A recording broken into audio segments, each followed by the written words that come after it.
Today on Fincasters, I'm going to take you back to the dark ages. I'll be setting up a basic 55-gallon community aquarium. And I'll tell you what it's got to do with a Mini Cooper and an SUV.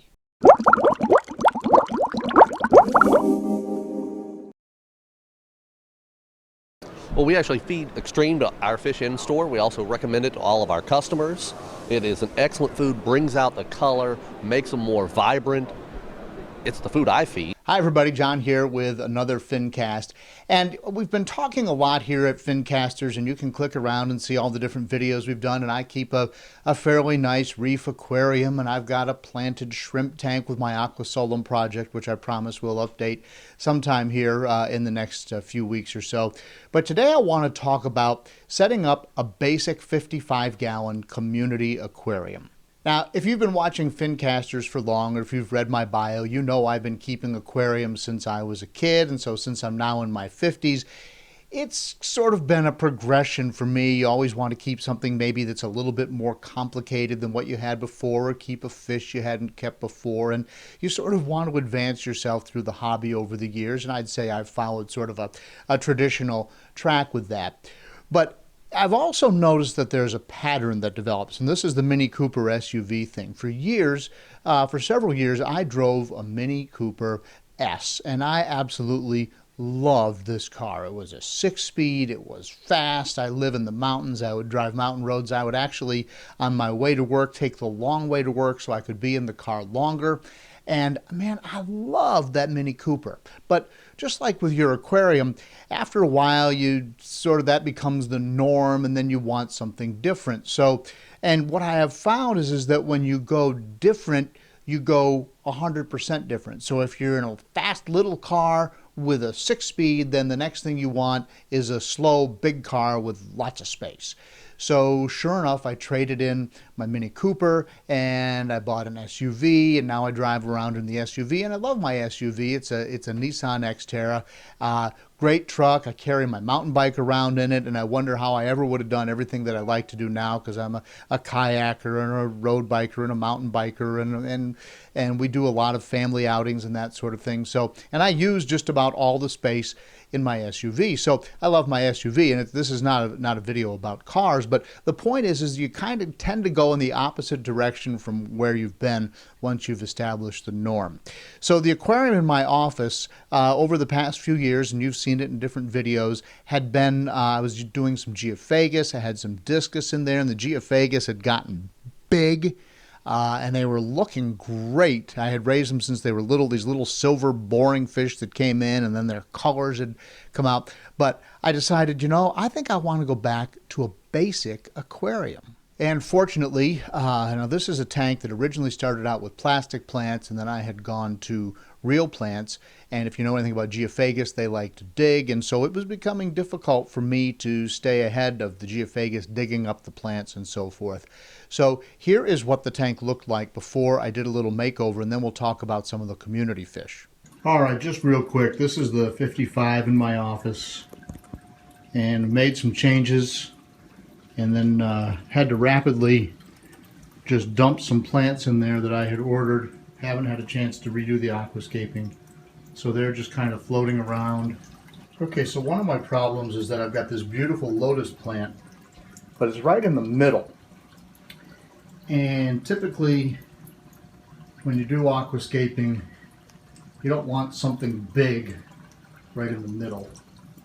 Typically, you're going to want to maybe do something from the corners and use the rule of thirds. And rather than divide the tank into 2, you divide it into 3. And all my driftwood had been right down here, so I'm just going to kind of start with a fresh palette and see where we wind up. So over the course of the next few days, I pulled out the plants. I kind of tried to solve my problem with the lotus plant being in the middle of the tank. I moved it to one corner. We've done a little bit of re-landscaping here, aquascaping, and the tank is a little dirty. But we'll let it sit for a little bit, then make some adjustments and go over the final product. And then I brought in a big Anubias barteri and put that in the other corner. And then I put in some pink Telanthera, hope I'm saying that right. and then added some mermaid weed in the back and tried to sort of define the spaces where the plants would be. I left the small crypts in the front, restacked the driftwood, had some bronze crypts which grow a little bit taller, and I'll try to establish those in a different place. And so the tank is now replanted, and without the Geophagus, I'm hoping the plants stay where they are. And for the record, I've still got a bucket of plants left over that I either ordered or pulled out of this tank, and I don't want to throw them away. It's killing me not to put them back in there, but I don't want to overdo it. So for now, that's what the plantscape and the hardscape looks like. And again, the idea was I wanted to have taller plants in the back corners, medium plants sort of in the middle. The driftwood, the fish seem to like. I've got a lot of fancy plecos in this tank, and so I wanted them to have a comfortable place to hide out, and they really like the driftwood. And then let's talk a little bit about the fish. So again, I was going with these rare fish that I had never, they come through on my wholesale list for our aquarium maintenance company, and so I'm always reaching for something I hadn't had before. And actually, that would be the case with these pretty guys. This is a snakeskin barb, or a round banded barb. There's a bunch of different names, and I'll do a Fincast on them. But I ordered a dozen of these and put them in the tank. It's a nice schooling fish. I kept some of my tetras. I still have a couple rummy noses, and I will point out that I do believe that the Geophagus had gotten big enough, and they had snatched a couple of my rummies, so I'm down to 2. But I just went for a basic fish. It was probably the first or second fish that I ever bought, maybe the first or second fish most people buy, and that's the Dwarf Gourami, because it's so pretty and they have those long appendages in front. So I ordered 3 Dwarf Gouramis. I haven't kept Dwarf Gouramis probably since I was 14. And I thought, that's a pretty fish. Why am I turning my nose up at it? If it was a rare fish, we'd spend hundreds of dollars. Well, not hundreds of dollars, but we'd spend a lot of money on it. But because it's a common fish, we're like, oh, that's a starter fish. But look how beautiful the Dwarf Gourami is. And then I kept some of the other, of course, I've still got my gold rams. They're doing great in this aquarium, and they're still very peaceful. They get along. I've got some black mollies that a buddy gave me. So this is a very nice, nicely stocked, peaceful tank that still has some dwarf cichlids in it, my nanochromis in there. And it's really fun to watch. And it's amazing when you take it back to basics and you do these community fish and you've got a larger aquarium like a 55. It's amazing how I've kind of gone from my Mini Cooper to my SUV, and I'm very happy with this SUV right now.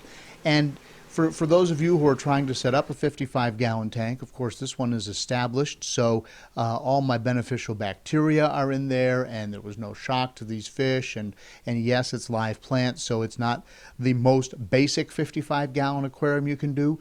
But if you look at how I've got this thing stocked, there's activity in all the different water levels. We've got tall plants in the back corners, sort of forcing the activity towards the center of the tank, but giving the fish a place to hide and feel comfortable. And you'll notice they're in and out of those leaves all the time. And then with the mermaid weed in the back, it's got the serrated edges. And I know that if you look at my Fincast on the mermaid weed, that mermaid weed is going to change.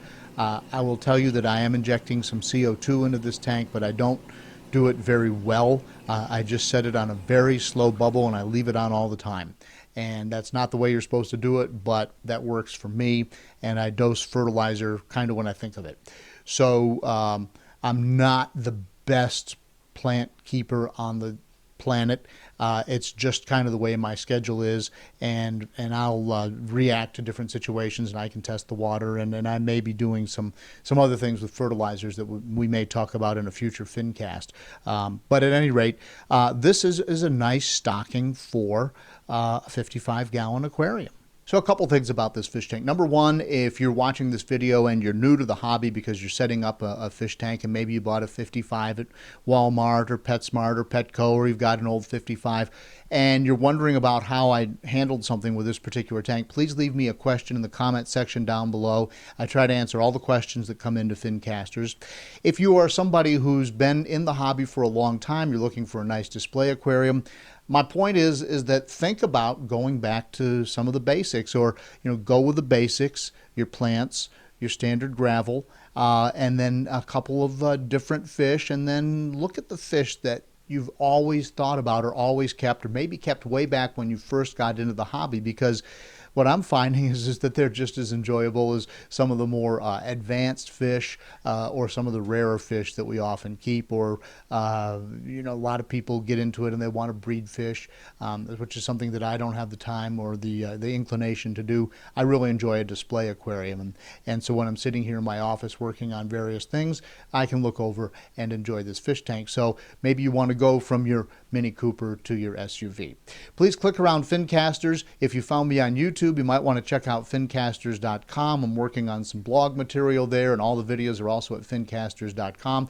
Otherwise, click around the YouTube channel. There's marine aquariums, there's planted aquariums, there's advice from experts all over the country, a special feature on the very first scientist from Hawaii whom I've interviewed, who was the very first person to breed yellow tangs, which is a huge accomplishment, 2 decades in the making. Lots of different things here at Fincasters, but today we're talking about the basic 55-gallon aquarium and a community setup, and I hope you enjoyed it. Leave me a question or a comment in the comment section down below, and I'll be sure to get back to you. And thanks for watching. I'll see you in the next Fincast.